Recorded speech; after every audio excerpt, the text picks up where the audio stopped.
أعوذ بالله من الشيطان الرجيم. بسم الله الرحمن الرحيم.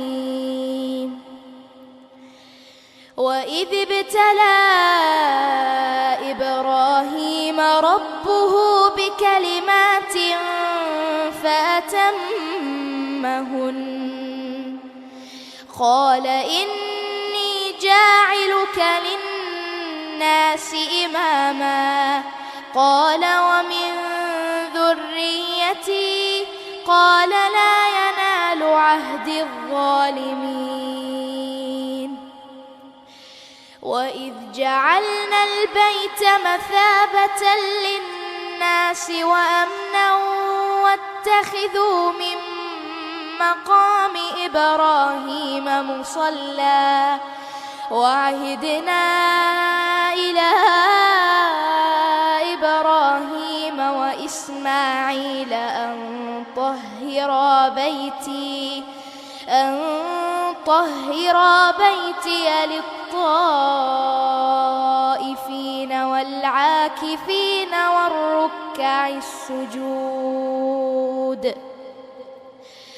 وإذ قال إبراهيم رب اجعل هذا بلدا آمنا وارزق أهله من الثمرات من آمن منهم بالله واليوم الآخر قال ومن كفر فأمتعه قليلا ثم أضطره إلى عذاب النار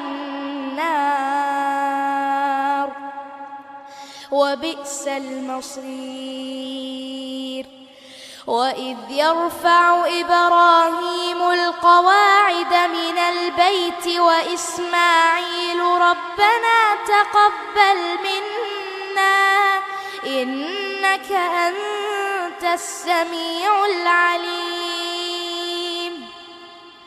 ربنا وجعلنا مسلمين لك ومن ذريتنا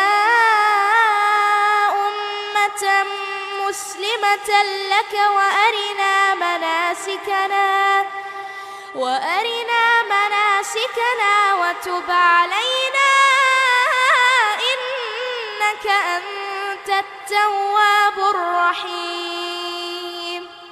ربنا وابعث فيهم رسولا منهم يتلو عليهم آياتك ويعلمهم الكتاب والحكمة ويزكيهم إنك أنت العزيز الحكيم.